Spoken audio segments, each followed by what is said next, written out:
Y en lo que dice estos dos versos, el mismo capítulo que habíamos leído de Éxodo, dice: y sucederá que cuando vuestros hijos os pregunten qué significa este rito para vosotros, vosotros diréis: es un sacrificio de la Pascua al Señor, el cual pasó de largo las cosas de los hijos de Israel en Egipto, cuando hirió a los egipcios y libró de esas casas, y el pueblo se postró y adoró.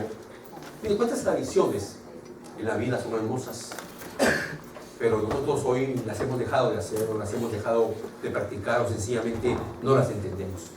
Cuántas tradiciones, hermano, que nos conectan con la familia, que nos conectan con nuestra cultura, con nuestra historia, con nuestra generación, que nos conectan con nuestras amistades, las hemos dejado de hacer, o simplemente hemos permitido que se deformen, o las hemos deformado, porque nosotros vivimos en una época donde no tiene identidad esta época.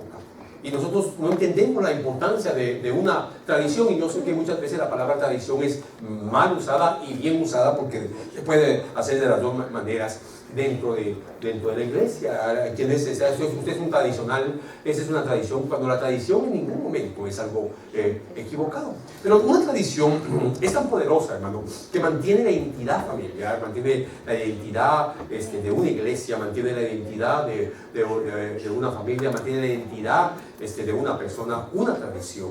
De hecho, usted es un hispano y usted no puede creerse anglosajón, es decir, puede ser que sea anglo en el sentido de que su raza, usted es de tez blanca y sea una persona de raza blanca, pero usted nació, bebió y consumió la cultura latina. Usted nació, por decirle algo, en Guatemala, allá en el Progreso, y usted, aunque tenga los ojos azules y sea blanco y el pelo sea rubio, usted es guatemalteco, usted es puro guatemalteco, que le gusta bailar el son, pero no lo baila porque sabe que es pecado. Entonces, la tradición, hermano, tiene una identidad, le da una identidad histórica, cultural, y por supuesto una tradición personal. Uno debe entender cuáles son las tradiciones, incluso que no debería de dejar. Y entonces yo me pregunto muchas veces, amados hermanos, ¿dónde hemos enterrado tantas tradiciones hermosas? Como por ejemplo, ¿dónde hemos enterrado la tradición aquella que nos enseñaron, a mí me lo enseñaron, a respetar a los ancianos, a ser educado, a saludar? Créame que, disculpe que se lo diga, yo sufro mucho con eso aquí en la iglesia. Yo, hermano, le decía a mi esposa, algunas veces estoy parado frente a la cafetería, como ahí está hay unas paredes de vidrio. Estoy parado frente a la ventana, algunas veces estoy pensando en algo, cuando es temprano el servicio, no ha venido mucha gente, y veo que entran sobre todo hermanas, y las veo por la ventana, y pasan de largo, y no saludan. Antes decía, pero ¿por qué no saludan? Y me pregunto, ¿dónde hemos enterrado tantas tradiciones hermosas, como el hecho de respetar a los padres, como el hecho de que aunque el papá llegue a tener la edad que se tiene, se merece un respeto, aunque los padres se equivoquen? ¿Dónde se han quedado las tradiciones de respetar a los mayores? Hermanos, los jóvenes, los adultos hoy, muchos de ellos no respetan a los mayores ante una postura. Hace poco tuve que regañar a una jovencita porque le estaba hablando a 3 de ellas, y cuando le estaba hablando a 3 de ellas, una de ellas volteó la cara. Yo le estaba hablando, usted me conoce, inmediatamente la arropé, la llamé, la enfrenté, le dije: a mí no me vas a voltear la cara porque lo que hace no es correcto. Pero ¿dónde se han quedado tantas tradiciones? Yo me pregunto, ¿dónde las hemos enterrado? De repente, para abrir un poco más el panorama, hermano, una tradición es el conjunto de bienes culturales, ¿no?, que se transmiten de generación en generación dentro de una comunidad, y se trata de aquellas costumbres y manifestaciones, hermano, que cada sociedad considera valiosas y las mantienen para que sean aprendidas por las nuevas generaciones. Esta es una generación esta es una generación cristiana que ha perdido la habilidad de transmitir las tradiciones más hermosas de la Biblia, porque la Biblia tiene tradiciones, porque congregarse es una tradición, es una costumbre. Pablo dijo que algunos tienen por costumbre no congregarse. Es decir, Pablo está hablando de una tradición. Mire, amado hermano, yo platicaba con mi hermana Araceli en estos días y le decía, yo no concibo, aunque ya no lo impongo, antes lo hacía, usted sabe que antes lo hacía. Yo antes decía, los jóvenes que tengan privilegio, que no vengan a la actividad de jóvenes, no pueden tener privilegio. Los servidores que no diezmen no pueden tener privilegio. Yo así manejé la iglesia por muchos años. Ahora ya no le quito privilegio a nadie, ya no impongo o no trato de imponer nada, pero sugiero, por ejemplo, yo sugiero y digo, si usted como padre no entiende que su hijo debe pertenecer, y escuche la palabra debe, es un imperativo, no una imposición, debe de pertenecer o debe ser injertado a los jóvenes, porque si usted no injerta a su hijo, esa es una tradición, si usted no injerta a su hijo a la juventud, él es joven y de todas maneras se va a tener que injertar alguna cultura juvenil, y entonces se va a injertar a los jóvenes del mundo o a los jóvenes del barrio, y usted después va a tener que estar buscando que lo evangelicemos para hacerlo. Mire, yo soy testigo de cómo el hermano Henry hizo una obra muy hermosa con las iglesias bautistas allá en el sur, no en el sur, sino que no sé dónde, pero allá en Ángel, con las iglesias bautistas. Y la juventud se hacían actividades grandes de jóvenes, no sé cuánto llegaban, 200, 300, 150, pero no importa la cantidad, los jóvenes estaban ahí. No todos lo aprovechaban, no todos lo aprovechaban. Hoy se lamentarán.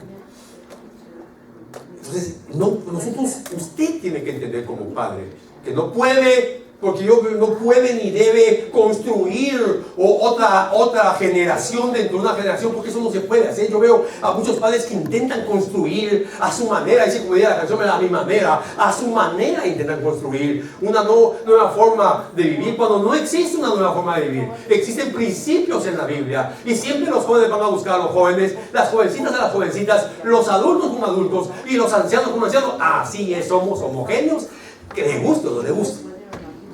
A un adulto, a un joven no le gusta estar con un adulto, a menos que el adulto vaya a invitar. A un adulto no le gusta estar muchas veces con los ancianos.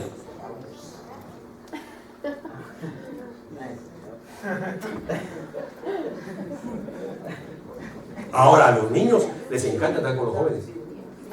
A los adultos les encanta estar con los jóvenes.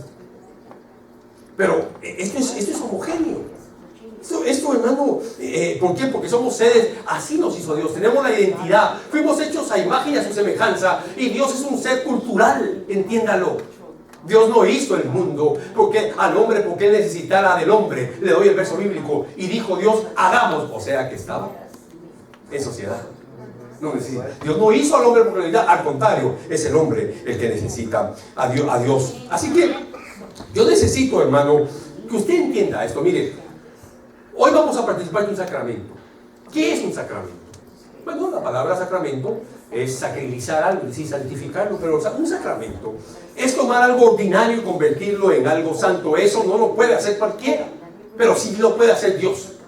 Y Jesús tomó la tradición de la Santa Cena, la tradición de la Pascua, hermano, y agarró dos elementos de esa tradición. Agarró el pan, agarró el vino y hizo de ella un sacramento, con un solo propósito: que la iglesia constantemente recordara que hubo un día en la historia que el Hijo de Dios derramó su sangre preciosa para la remisión de nuestros pecados, y que debíamos de recordar constantemente que si ahora tenemos una gracia que nos lleva al cielo, es porque un día en la historia el Hijo de Dios derramó su sangre para pagar la deuda de nuestros pecados, para perdonar nuestros pecados, para redimirnos y restituirnos en la comunión y en la paz con Dios, y que debemos de recordar constantemente lo que el Señor Jesús hizo, y recordar que regresa en su segunda venida para llevarnos, y eso nos obliga y nos demanda que anunciemos al Cristo crucificado y el derramamiento de la sangre. Ese es uno de los propósitos de estar recordando el sacramento y una tradición tan hermosa que se llama, en este caso, Santa Cena, porque Dios así enseña. Dios le dijo al pueblo que enseñaría constantemente, y esto lo enseñarás a tus hijos cuando estés en tu casa, cuando estés acostado, lo escribirás sobre los postes, lo escribirás en las puertas, cuando vayas en las carreteras, cuando estés fuera de la ciudad, cuando estés en la ciudad. Una enseñanza constante, porque Dios sí es repetitivo, hermano. Dios constantemente repite las enseñanzas, porque a uno no se le queda en un solo. Como aquellos marinos Eran unos 20, admiraban a su almirante. Había sido un gran maestro, su almirante. Había sido un gran líder. Pero como todo llega a su fin, murió el almirante. Los 20 hombres, él era inglés, se llamaba Nelson, el almirante. Los hombres agarraron a Nelson, a su almirante, y se lo llevaron al lecho de donde lo iban a enterrar. Como decía, estos no eran soldados.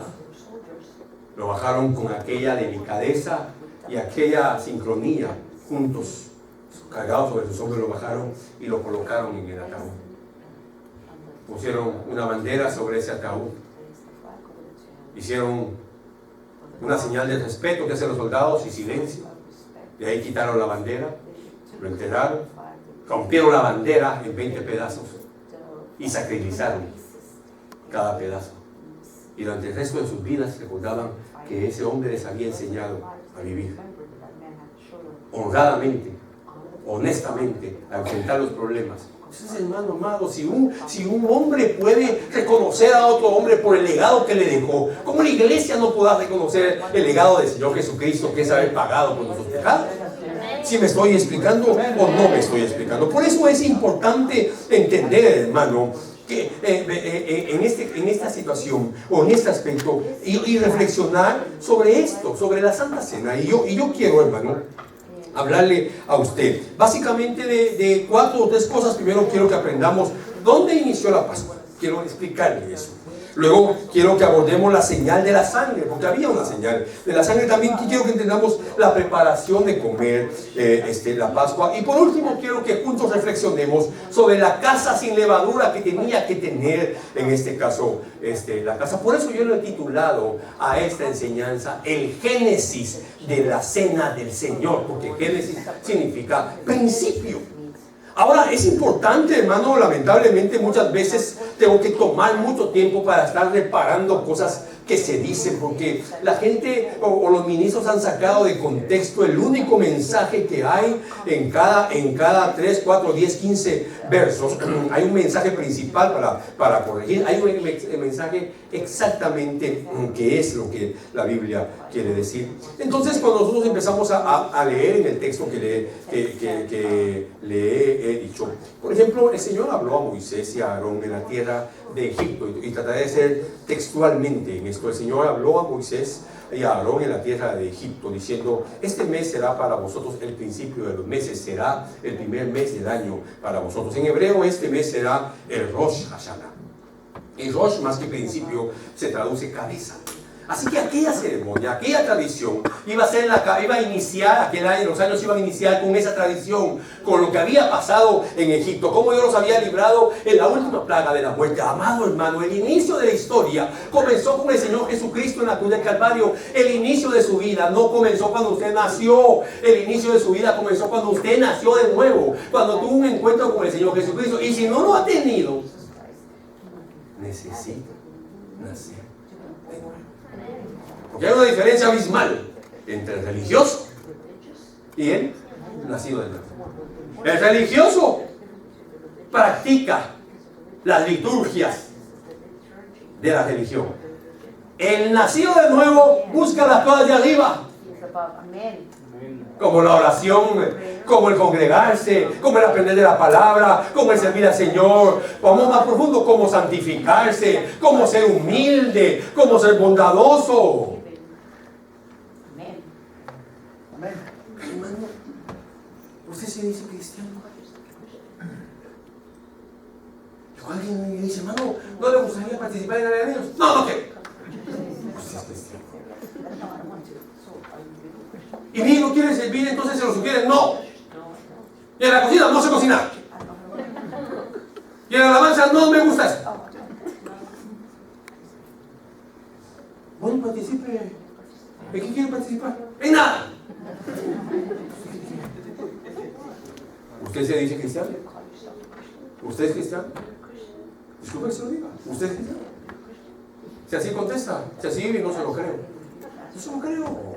Un cristiano tiene gozo, hermano. No importa si tiene 70 años. A los 80 años, Caleb dijo: A mí me prometieron que todo lo que pisara la planta de mis pies sería mío, Josué. Y yo pisé Hebrón. Tengo 80 años, pero tengo la misma fuerza cuando tenía 40. Solo dámelo a ese monte y yo subo y lo conquisto. El gozo, el deseo, la motivación no tiene nada que ver con la edad. Amén.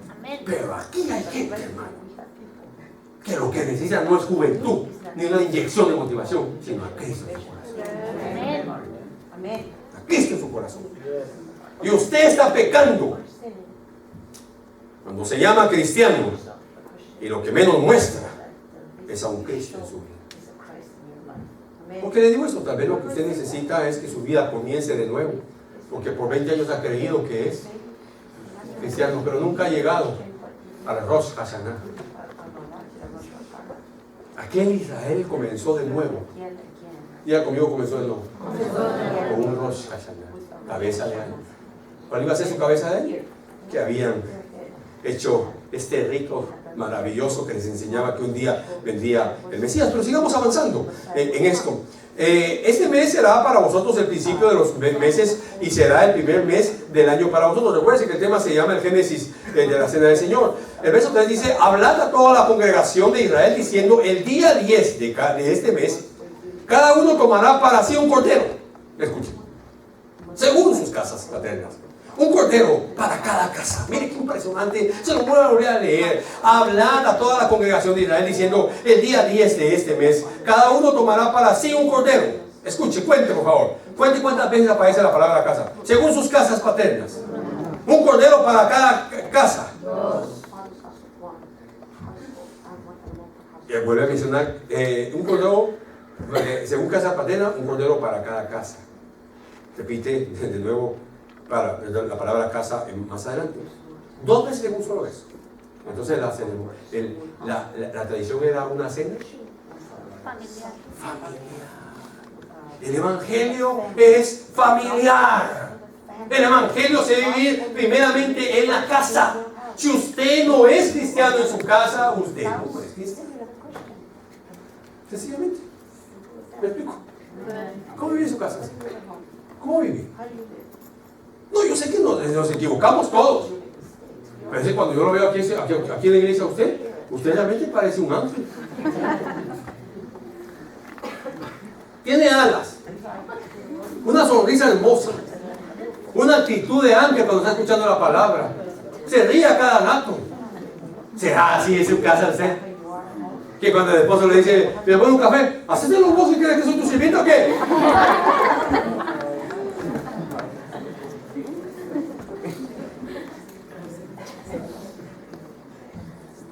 El evangelio, el génesis de la cena del Señor, es decir, el génesis de la Pascua era una reunión familiar, hermano. Y si era muy poca la familia, al vecino, el vecino. Por eso es que los que viven a la par nuestra, los que viven cerca de nosotros, somos responsables de ellos también, por el testimonio malo que les damos o bueno que les damos.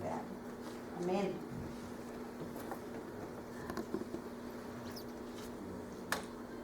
Un silencio inundó el salón. ¿Sigo? ¿Estás seguro? Incluso el verso 4, más si la casa tercera vez es muy pequeña para un cordero, entonces ella y el vecino más cercano a su casa otra vez tomarán uno según el número de personas, conforme a lo que cada persona coma. Dividiréis el cordero. Es decir, que era familiar, pero también se podía convertir en una reunión de amistad. Hermanos, se comían el cordero. Ay, hermano, qué aburrido. Usted lleva como 6 meses solo preguntando de Cristo y voy a seguir por los siguientes 50 años de vida si llego a los 100. O 80, 30, o 70 si son 20. Así que si se va a aburrir, sígase aburriendo, porque sigue hablando del Señor Jesucristo. Porque hay quien conversa al cordero. Es decir, la palabra del Señor. La esencia de este evangelio. Pero si vamos un poquito adelante, mire esto, el versículo 7 dice, y tomaron parte de la sangre, tomarán parte de la sangre y la pondrán en los dos postes y en el dintel de las casas donde la coman. La sangre en las casas. De nuevo, ¿dónde iban a poner la sangre? En las casas, hermano. Yo insisto, esto es familiar. Si usted un día, hermano, llega al cielo y no llega a sus hijos. Claro, usted no es responsable de sus hijos porque al final ellos se van a hacer hombres. Pero ahorita es que sale de su casa, sí es responsable. Así rápidamente ninguno le vaya a contestar. ¿Queda claro? ¿Qué evangelio le predicarán a aquel en su casa? ¿Qué evangelio le predicarán a Carlos en su casa? ¿Qué evangelio le predicarán a Ingrid en su casa? ¿Qué evangelio le predicarán a Hannah, ¿qué evangelio le predicarán a Kimberly en su casa? ¿Qué evangelio le predicarán a Yunes en su casa? ¿Qué evangelio le predicarán a Natán en su casa? ¿Qué evangelio le predicarán a Jonathan en su casa? ¿Qué evangelio le predicarán a Juanito en su casa? ¿Qué evangelio le predicarán a Jenny en su casa? ¿Qué evangelio le predicarán a Gerrito en su casa? ¿Qué evangelio le predicarán? Esa es la pregunta. ¿Qué evangelio? Ah, no, pues mire, hermano, yo en la casa de castigo a leer la Biblia. De castigo. Oiga, ese castigo. Kiki, de castigo te vas a jugar fútbol todo el día. Aleluya, ese Kiki, te voy a portar peor. ¿Cómo va a poner a alguien de castigo a leer la Biblia? Lo está vacunando contra la Biblia. La Biblia es un deleite. Hermano Víctor, y si no me deleito, pues entonces no la lea. Mejor conviértase.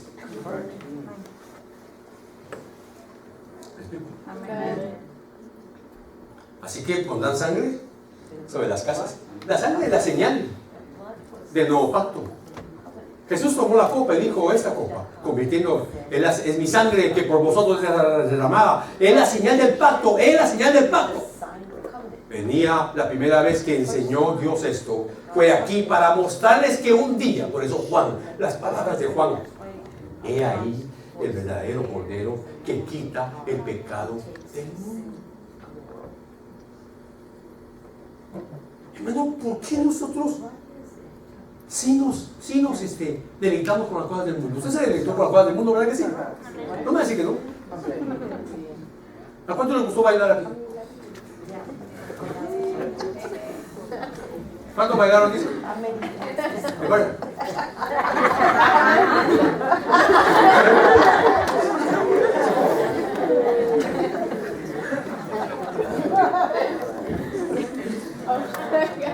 ¿Se deleitó, sí o no?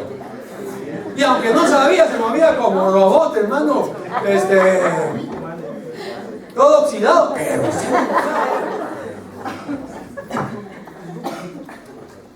Porque usted pertenecía a ese mundo.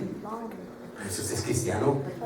Si no se deleita con estas cosas, y le estoy diciendo que el evangelio necesita vivirse en la casa, le estoy diciendo que la sangre debe estar en su casa porque es la señal del pacto. No estoy hablando literalmente, estoy hablando simbólicamente. Usted debe tener la señal de que es un cristiano que ha sido redimido con la sangre del Señor Jesucristo. Es decir, sin derramamiento de sangre no hay remisión, perdón de pecados, más que perdón, o mejor dicho, perdón implica que sus pecados son borrados. Eso quiere decir que la señal que debe haber en su casa es que usted odia el pecado.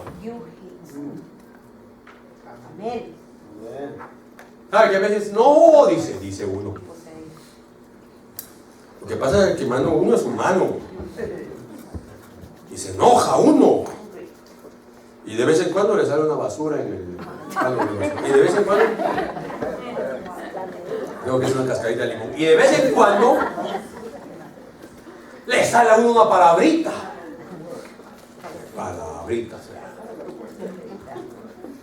Pero lo que pasa es que le sale cada vez que se enoja. Yo no sé por qué últimamente me he puesto a hablar malas palabras, incluso si hay alguno aquí que habla malas palabras, sería bueno que pidiera ayuda.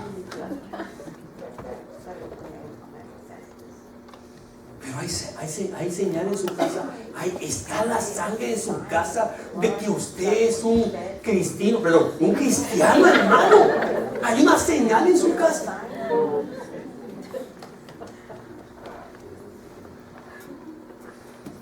Hoy Estados Unidos y parte del mundo se prepara para ver el Super Bowl.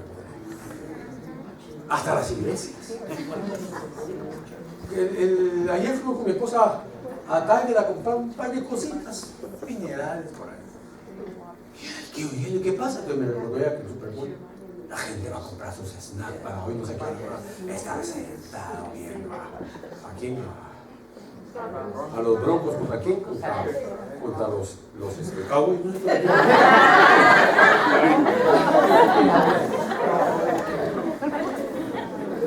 Ahí sí está bien enterado, ¿verdad? Ahí sí se ríe, ahí sí habla, pero si le preguntamos eso de la Biblia.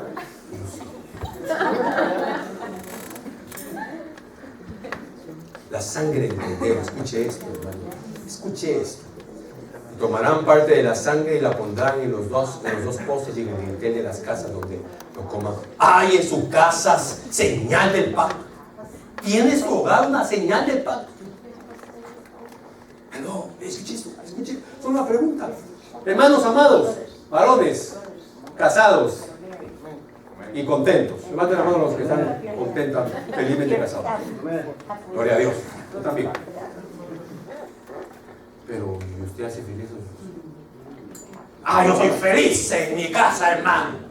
Pero solo usted, porque cuando usted llega, no estoy hablando. Perdone que yo sé que da risa, pero es una realidad. Hay hombres que en su casa todo se hace como él dice. Y sí, no empieza la violencia, los gritos, los maltratos.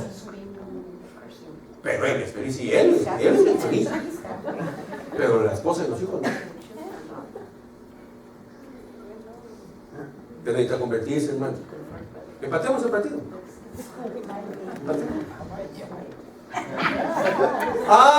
Dice usted, no, yo soy feliz, dice la hermana. Hermano, yo soy plenamente feliz. Pero solo usted. Porque usted decide a qué hora se levantan sus hijos, a qué hora se levanta su esposo, a qué hora su esposo tiene que estar en casa, qué tiene que comer, qué no tiene que comer. Decide si ellos comen en la cafetería o no, deciden en qué privilegio tienen que estar. Usted es feliz, pero ha hecho desgraciados a su esposo. Pero tiene el descaro de decir, yo soy cristiano.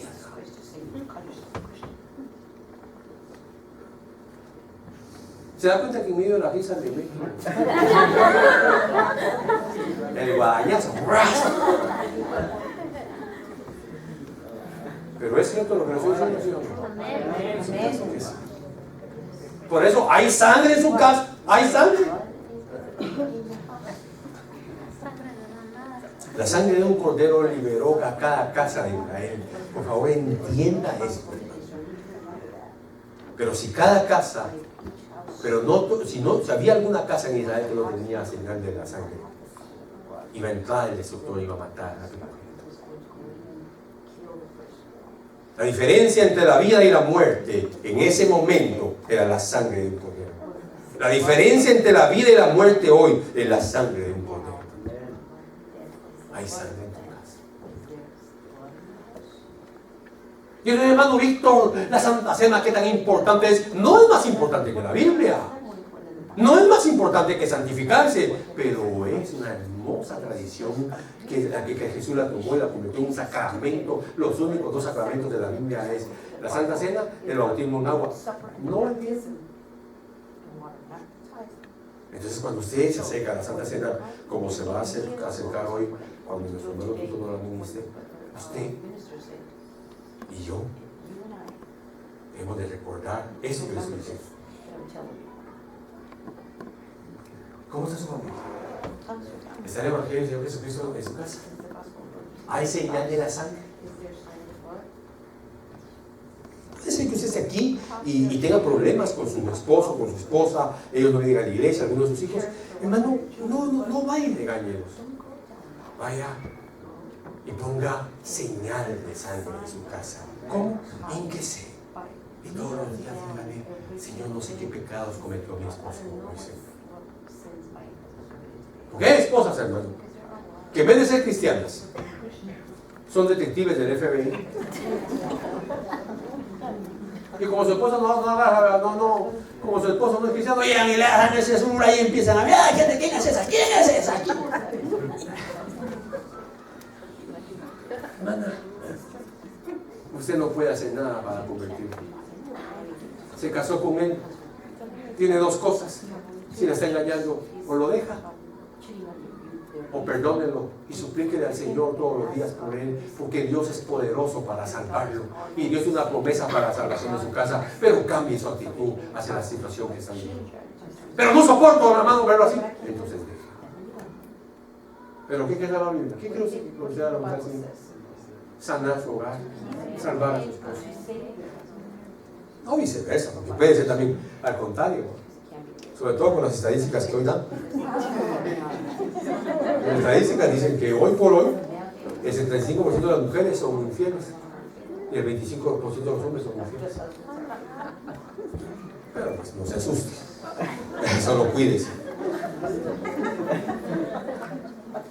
Ok, aquí hay un texto que yo quiero explicar porque hermanos, sinceramente le digo yo, a mí hoy me enoja cuando escucho explicaciones de ciertos versos y digo: qué falta de respeto que tenemos a la Biblia. Por ejemplo, aquí hay un texto que está claro, dice: y de esta manera lo comeréis. Está diciendo cómo se va a comer la cena. Y de esta manera lo comeréis: ceñidos vuestros lomos, las sandalias en vuestros pies y el cayado en vuestra mano. Lo comeréis apresuradamente, que es la Pascua del Señor. Entonces algunos agarran este pasaje y dicen: la Santa Cena de ceñirse los lomos, que los lomos, hermano, implica verdad. Hay que ponerse las sandalias porque es el apresto del Evangelio. Y hay que tomar la vara, el cayado, porque es autoridad. Sacaron el texto de su sentido original. Tan sencillo que es el texto. Diga conmigo: tan sencillo. Diga conmigo: física.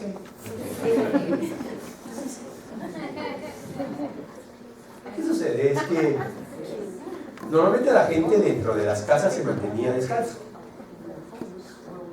Aquí, así como se mantiene uno en la casa de nadie, hay que descansarse. Por ejemplo, si usted va a la casa de nadie, tiene que descansarse.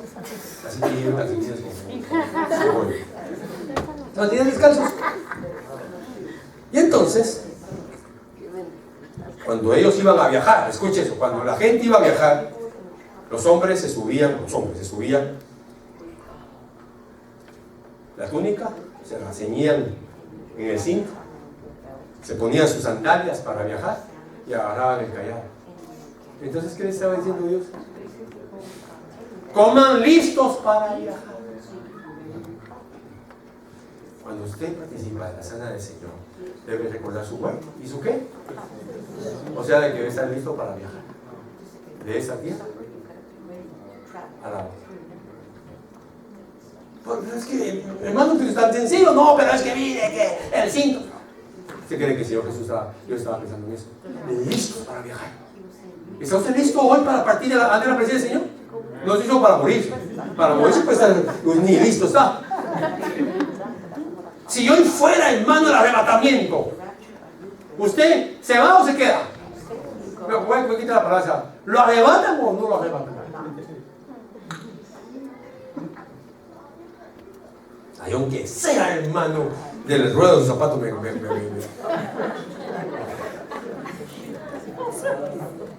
y aunque sea, hermano, del pelo de Navidad me hago para allá. ¿Vos sabés que la van a levantar?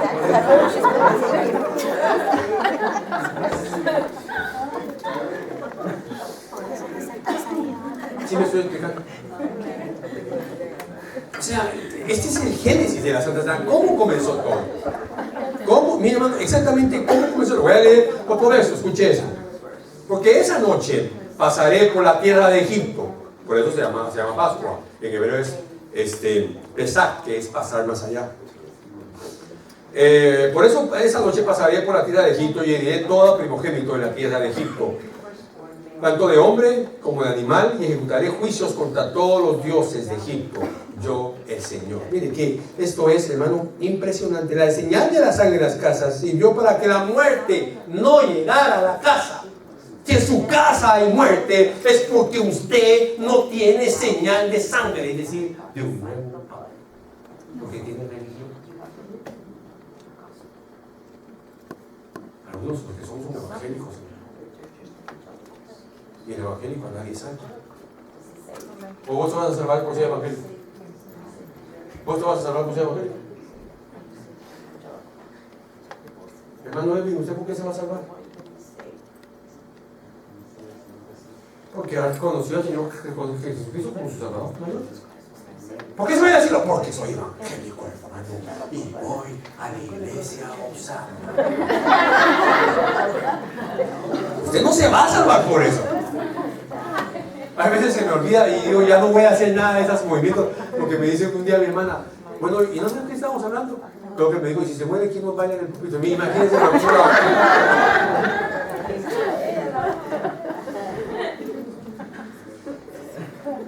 Me dice mi esposa un día, mira, y tú bailaste en el mundo y ese pase. Y mira, yo lo único que recuerdo es que las danzarinas hacen un su pasecito así, y por eso yo lo hice así, le dije, pero no estaba bailando en el mundo. Y no me creía. Aparte se le mandó Sergio.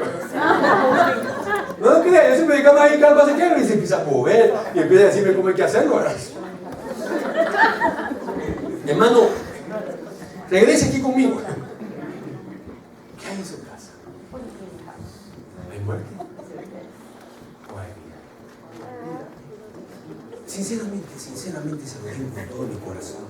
Por favor, esta pregunta es solo para los varones, para los que están casados o tienen hijos. ¿Usted ha llevado esa vida a su casa? ¿Quisiera llevarla? ¿Cuántos quisiera llevar esa vida a su casa? Hermanas amadas, madres, esposas, ¿quisiera llevar esta vida a su casa? Hijos, ¿quisieran llevar esa vida a su casa? Entonces,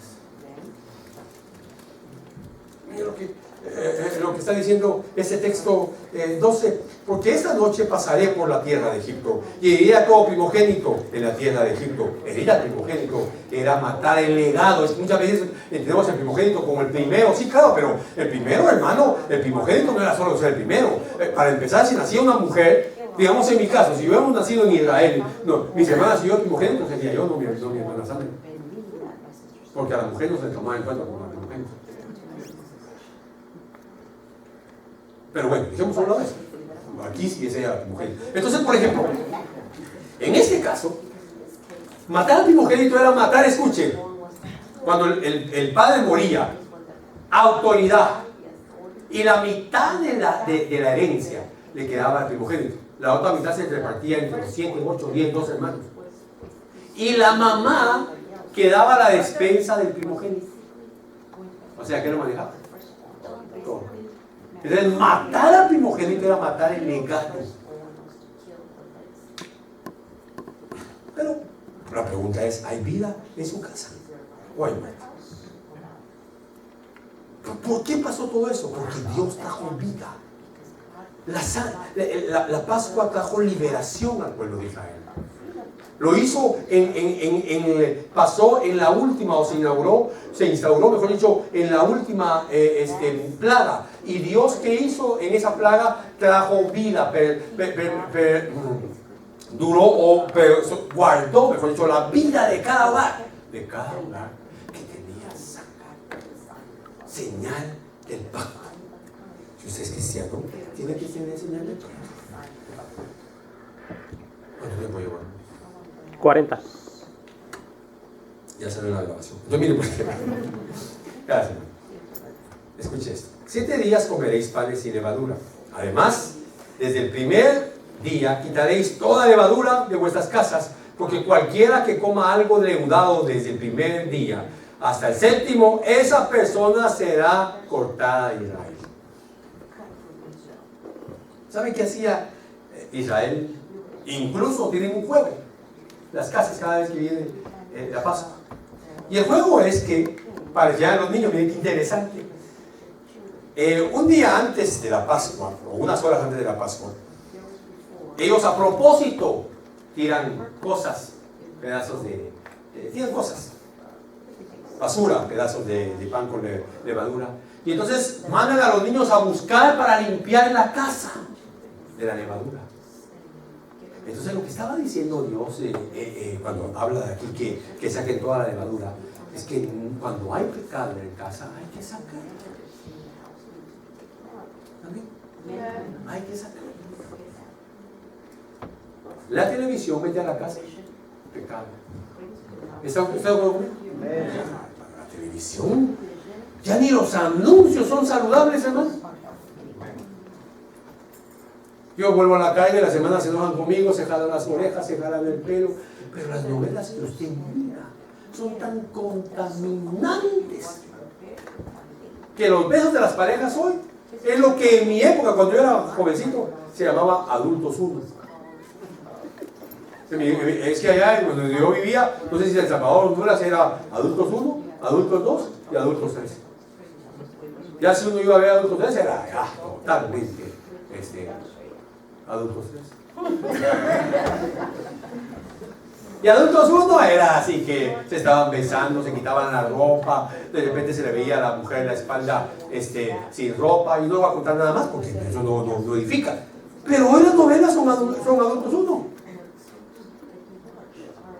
Y ahí está la hermana que no mira pornografía.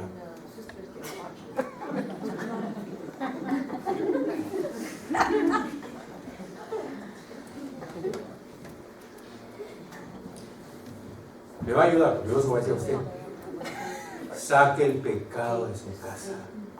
Saque la contaminación de su casa. Sí, dígaselo que tiene en la página.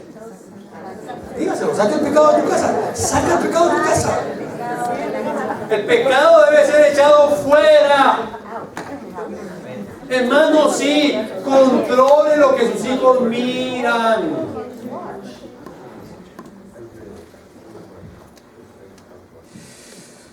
Ay, que el Señor nos ayude, hermano.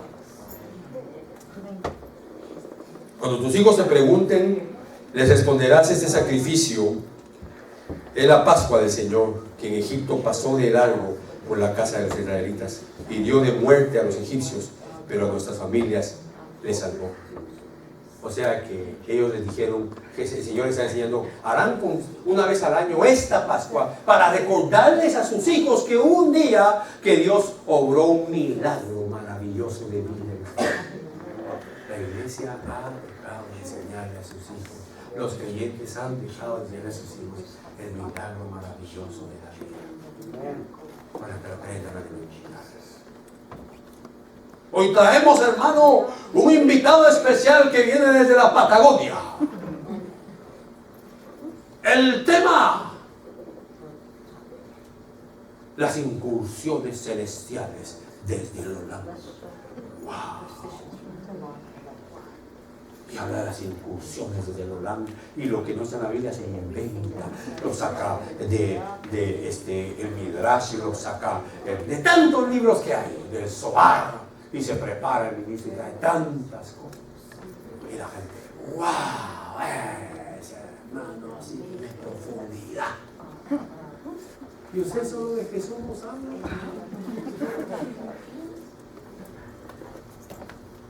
Bueno, lea a Pablo, pues, lea a Pablo. Mientras que uno busca sabiduría. Mientras que los griegos buscan sabiduría y los judíos buscan señales, yo predico un Cristo crucificado. El apóstol Pablo. El apóstol Pablo, que fue arrebatado al tercer cielo y que vio cosas inefables que no las puede contar. Amén. Nada de qué. Hermano, el tema de hoy es los 10 secretos de la vaca lozana. ¡Wow! ¡Qué misterio!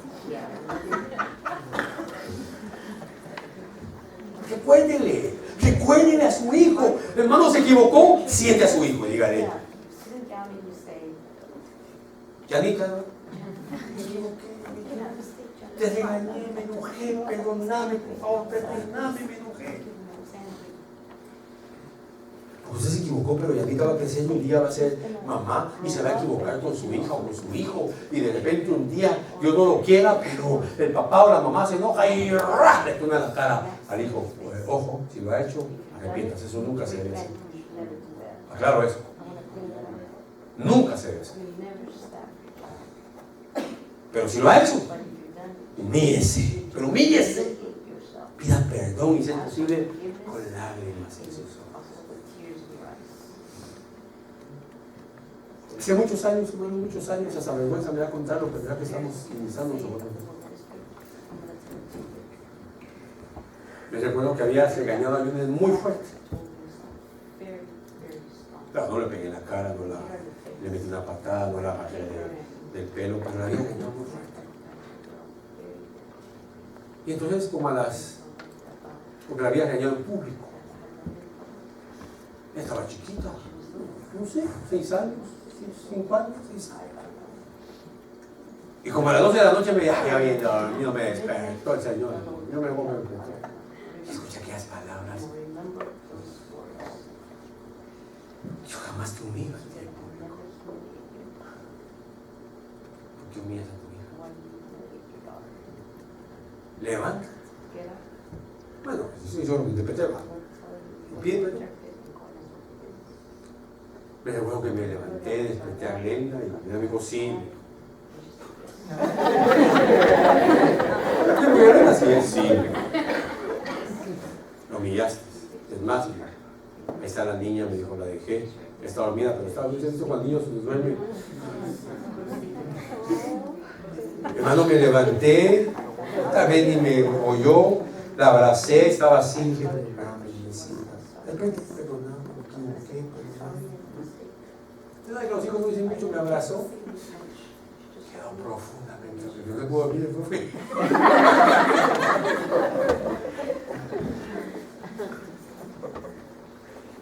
Todo por eso que le digo. Le contarás a tus hijos. Hermano, viva el Evangelio, por favor.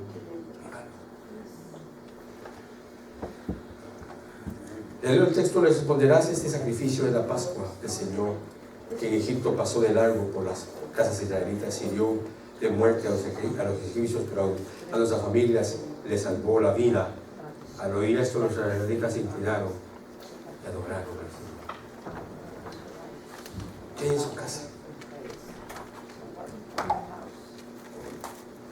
¿Qué hay en su casa? Este evangelio es en su casa. Hay sangre en su casa. Así hay una señal de paz. Cuando usted se acerca a la mesa del Señor, hermano, se está acercando a este Génesis, a este propósito por el cual el Señor derramó su sangre en la cruz del Calvario para el perdón de los pecados. Usted cree de repente que su hijo es cristiano, y tal vez su hijo sí ama este evangelio y sí está convencido de que el Señor es el único camino, pero él necesita un encuentro con el Señor Jesucristo. Pero cuando nos ve vivir en la casa del evangelio, el hijo inconscientemente o conscientemente dice: pero si esos son los cristianos, ¿cómo puedo yo ser cristiano? Así razonó Gandhi. Me gusta tu Cristo, cristianos, pero no me gustan tus cristianos, Cristo. Ese fue el razonamiento de Gandhi. Me gusta tu Cristo, cristianos, pero no me gustan tus cristianos, Cristo. Quedamos cada martes testimonios, sobre todo en el hogar. ¿Escuchó que dije damos? No dije dame, dije damos. ¿Qué va a hacer? Solo una cosa le queda hacer: arrepentirse de sus pecados. Cierre sus ojos ahí donde está. Cierre sus ojos y llévese este evangelio a casa. Llévese este evangelio a casa. Lléveselo, hermano. Agarre este evangelio y lléveselo a su casa.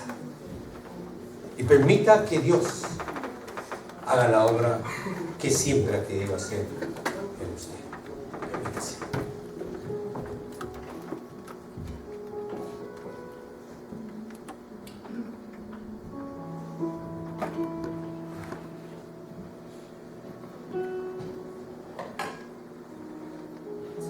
En esa actitud, cierre sus ojos y medite en lo que hemos escuchado, la palabra del Señor. Esta tradición hermosa la hemos repetido nosotros como iglesia, como cristianos, durante años. Muchos posiblemente desde los 12 años fueron ministrados con la cena del Señor, pero posiblemente también no enseñados a la luz de la palabra. Creemos importante que nosotros debemos saber lo que hacemos, hermano. ¿Qué espíritu, qué sensación hay en el ambiente en este momento? ¿Qué vamos a comer y qué realmente vamos a beber? Sabemos que no es literal el cuerpo de Cristo ni su sangre. ¿Con qué sentido, con qué conocimiento lo hacemos? Los hermanos van a pasar a su lugar y le van a dar una copa y un pan. No se trata solo de comer y beber o leer el pasaje que usted ya conoce.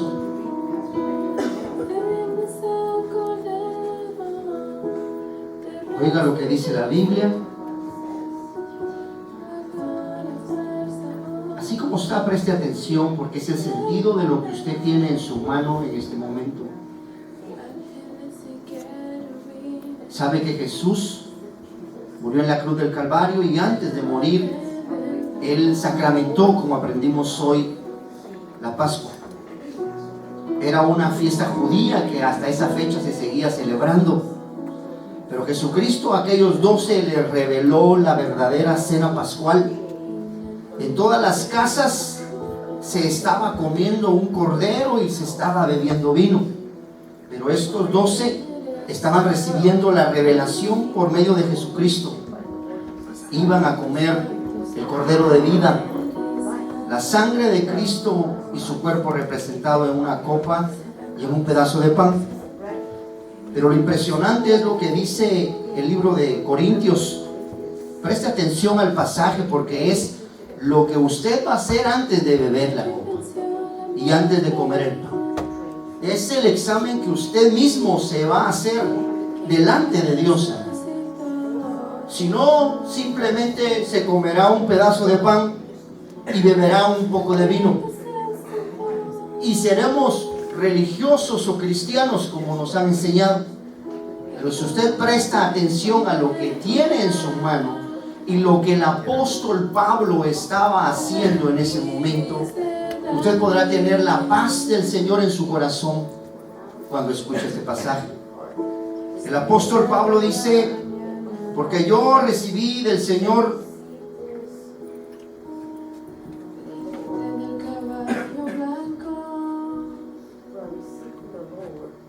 que les transmite este pensamiento. Escuche, que el Señor Jesús, la noche en que fue traicionado, tomó pan y después de haber dado gracias lo partió y dijo: este es el pan, es mi cuerpo que por todos se entregó hasta en memoria de mí. De la misma manera tomó la copa y dijo: esta es mi sangre, y hagan esto cada vez y bébanla en memoria de mí. Usted conoce ese pasaje ya, pero el verso 27 es el sentido de la cena del Señor. Por lo tanto, ese término significa responsabilidad. Y escuche, por lo tanto, cualquiera que coma el pan o beba de la copa indignamente será culpable de pecar contra el cuerpo y la sangre del Señor. Aquí hay una responsabilidad, hermano. Nosotros no podemos beber ni comer el pan indignamente. Indignamente significa no ser digno, ¿verdad? Porque usted y yo sabemos, nadie somos dignos, solo por la bendita sangre del Señor Jesucristo. Lo que debe haber es humildad en nosotros cuando tenemos el pan y la copa. debemos reconocer que es por la sangre de Cristo que nosotros somos dignos. El segundo aspecto, el apóstol sigue diciendo en el verso 28, así que cada uno, otra responsabilidad, así que cada uno debe examinarse a sí mismo antes de comer el pan y beber la copa. Este es el otro sentido de la cena del Señor. Antes de que usted coma y beba el pan, hermano, debe examinarse. ¿Y sabe de qué se va a examinar? De su relación con el Señor. Sabe que usted hoy se va a hacer un examen y va a ver lo que hay que a Dios no le agrada. Y le tengo una noticia: ese mensaje, ese examen, todos lo perdemos. No se preocupe. Cuando usted se examine, se va a dar cuenta que va a salir en rojo, porque somos pecadores. Pero estamos comiendo y bebiendo la sangre de Cristo que limpia pecados. Entonces usted va a ser primero digno por la sangre de Cristo. Segundo, cuando se examine y salga reprobado, hermano, y no se sienta mal, todos salimos reprobados de este examen. No hay santo ni uno. Todos pecamos, dice la Biblia. Y el último aspecto, dice la Biblia en el verso 29, porque el que come y bebe sin discernir el cuerpo. Otra cosa que usted debe hacer cuando tiene la copa y el pan es discernir. Discernir significa separar entre lo espiritual y lo material, lo humano. Hermano, discierna cómo vivimos. ¿Cómo vivimos? Vivimos como hijos de luz. Vivimos como nacidos de nuevo. Cerrando la pequeña enseñanza, hermano, antes de que coma y beba la copa, hay 3 responsabilidades. La primera es: no la beba indignamente. Reconozca que necesita que el Señor le haga digno de sentarse en esa mesa. Segundo, no la coma ni la beba sin antes examinarse. Sea honesto delante del Señor y hágase un examen. Y tercero, discierna que esto es un sacramento santo. Entonces es espiritual. Y el apóstol termina diciendo: por eso hay entre ustedes muchos débiles y enfermos, incluso varios han muerto. Si no nos examinamos a nosotros mismos, no se nos juzgará, pero si no, el Señor nos juzgará. Examínese usted mismo, júzguese usted solo. Deje que el Espíritu Santo le pase un examen antes de sentarse a la mesa. Escuche, antes de que el Señor nos juzgue.